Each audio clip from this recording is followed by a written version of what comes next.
Hello guys, നമ്മളിന്ന് ചെയ്യാൻ പോകുന്നത് മുട്ടക്കറിയാണ്.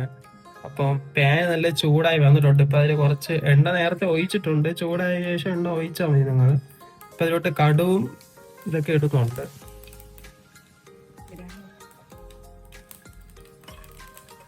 ഇത് ഗ്രാമം പട്ടയാണ്. എന്നിട്ട് നന്നായിട്ടൊന്ന് കിണ്ടി കൊടുക്കുക. എന്നിട്ട് അത്യാവശ്യം ഇതായി വന്ന് വെച്ച് കുറച്ച് ഉള്ളി നല്ല രീതിയിൽ അങ്ങ് ഇടുക. 2 സവാളയും തോന്നും. നിങ്ങൾ വീട്ടിൽ വെക്കുന്ന ആ ഒരു ക്വാണ്ടിറ്റി അനുസരിച്ച് സവാള കൂട്ടാൻ കുറയ്ക്കുകയും ചെയ്യാം. അപ്പൊ നമ്മളിതിൽ 2 സവാള ഇട്ടിട്ടുള്ളൂ. ഓക്കെ, എന്നിട്ട് നല്ല രീതിയിൽ ഒന്ന് കിണ്ടി കൊടുക്കുക. അത്യാവശ്യം എന്താ ഒരു ബ്രൗൺ കളർ കിട്ടാനായിട്ട് വരും. ഒരു ഗോൾഡിഷ് കളർ ഉണ്ടല്ലോ അതുവരെ. ഓക്കെ, നമ്മളിനി അത്യാവശ്യം ഒരു കളറൊക്കെ ആയിട്ട് നമുക്ക് കാണാം. ഇതാ നല്ല രീതിയിൽ അങ്ങനെ എന്ത് വരുന്നുണ്ട്, വീഡിയോയിൽ കാണാൻ പറ്റും. ഉപ്പ് കുറച്ച് ഇട്ട് കൊടുത്തിട്ടുണ്ട്. നല്ല രീതിയിൽ അങ്ങ് ഇളക്കി കിണ്ടി കൊടുക്കുക.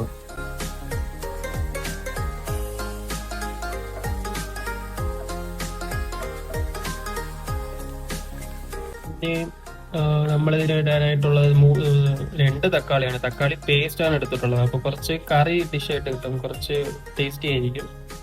പിന്നെ ഉള്ളത് ഇഞ്ചിയാണ്. ഇഞ്ചിയും വെളുത്തുള്ളി മിക്സഡ് ആണ്. പിന്നെ നമ്മൾ എടുത്തിട്ടുള്ളത് 3 മുട്ടയാണ്. ഇത് വെച്ചിട്ടാണ് നമ്മൾ എന്താ ചെയ്യാൻ പോകുന്നത്. അത്യാവശ്യം ഒരു ക്വാണ്ടിറ്റിയിൽ കിട്ടുമ്പം ഇഞ്ചിയും വെളുത്തുള്ളിയും നേരത്തെ പറഞ്ഞ പോലെ അതങ്ങ് ഇട്ട് കൊടുക്കുക. അതുപോലെ നല്ല രീതിയിൽ ഒന്ന് മിക്സ് ആക്കി എടുക്കുക.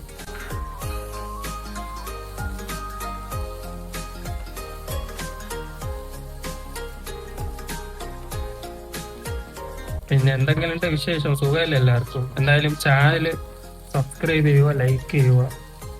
പിന്നെ ഫ്രണ്ട്സിനെല്ലാവർക്കും ഒന്ന് ഷെയർ ചെയ്ത് കൊടുത്ത് സപ്പോർട്ട് ചെയ്യുക. പൊളിയല്ലല്ലോ. അപ്പൊ നേരത്തെ പറഞ്ഞ പോലെ ഇപ്പൊ തക്കാളി ഇടേണ്ട സമയത്തുണ്ട്. നമ്മൾ 2 തക്കാളിയാണ് എടുത്തിട്ടുള്ളത്. അപ്പൊ നിങ്ങൾ വീട്ടിൽ വെക്കുന്ന ആ ഒരു ക്വാണ്ടിറ്റി അനുസരിച്ച് തക്കാളി ആഡ് ചെയ്ത് കൊടുക്കുക. പിന്നെ നല്ല രീതിയിൽ ഒന്ന് മിക്സ് ആക്കി സെറ്റാക്കി എടുക്കണം.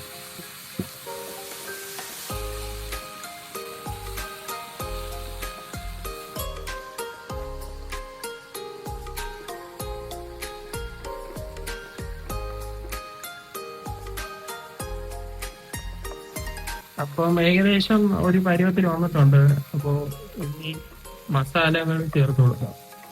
അതിന് മഞ്ഞപ്പൊടിയാണ് തട്ടേണ്ടത്. അത്യാവശ്യം ഒരു ക്വാണ്ടിറ്റി ആ രീതിയിൽ അങ്ങ് തട്ടി കൊടുത്താൽ മതി. അടുത്ത് മുളക് പൊടിയാണ്. അപ്പൊ നിങ്ങൾക്ക് സ്പൈസി പറ്റത്തില്ലെങ്കിൽ കുറച്ച് ഇടയും, അല്ലെങ്കിൽ അത്യാവശ്യം നിങ്ങളെ ഇഷ്ടമാണ്. നമ്മളിവിടെ കുറച്ചാണ് ഇട്ടിട്ടുള്ളത്. പിന്നെ മല്ലിപ്പൊടിയാണ്. അത് ഒരു ക്വാണ്ടിറ്റിയിൽ കുറച്ചിട്ടാൽ മതി. പിന്നെ ശകലം ഗരം മസാല കുറച്ച് ഇട്ടിട്ടുണ്ട്. ഇതൊന്നി നല്ല രീതിയിലൊന്ന് മിക്സ് ആക്കി എടുക്കാം. ഇതെന്തോ ജീരക പൊടിയാണെന്ന് തോന്നുന്നത്. ഇതാണ്. പിന്നെ കുറച്ച് ഉപ്പ്. ഈ മഞ്ഞപ്പൊടി ഇപ്പുറത്തേത് ജീരക കുറച്ച് പൊടിയാണ്.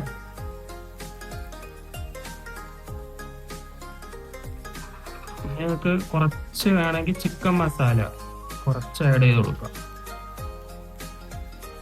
അപ്പൊ ഇതൊന്ന് മിക്സ് ആക്കിയിട്ട് വേണമെങ്കിൽ കുറച്ച് ചിക്കൻ പൊടി നമ്മൾ ഇട്ട് കൊടുക്കുന്നുണ്ട്, കുറച്ച്. പിന്നെ നല്ല രീതിയിൽ നമുക്ക് മിക്സ് ചെയ്ത് ഇളക്കി അങ്ങ് എടുക്കാം. അപ്പൊ നിങ്ങളുടെ അഭിപ്രായം എന്താണ്, ഫീഡ്ബാക്ക് ഒന്ന് കമന്റ്സിൽ അറിയിക്കുക.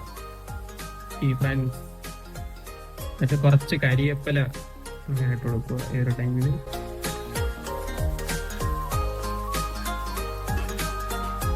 കുറച്ച് വെള്ളം ചേർത്ത് കൊടുക്കുക. അപ്പൊ ഇത് കുറച്ച് കറിയായിട്ട് കിട്ടാനായിട്ടാണ്.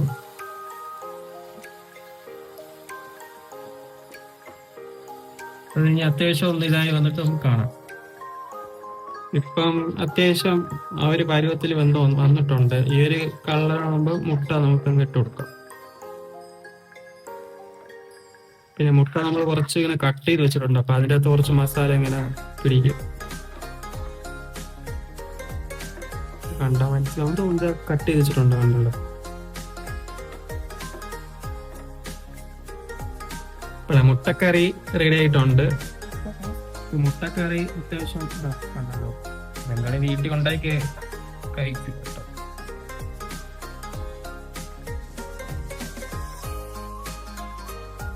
വീഡിയോ ഇഷ്ടപ്പെട്ടെങ്കിൽ ലൈക്ക് ചെയ്യുക, സബ്സ്ക്രൈബ് ചെയ്യുക. ഇപ്പം റെഡി ആയിട്ടുണ്ട്. നമ്മളിനി ഒരു ബൗളിലോട്ട് ഇങ്ങനെ ഒരു മുട്ട പൊട്ടി വീട്ടുണ്ട്.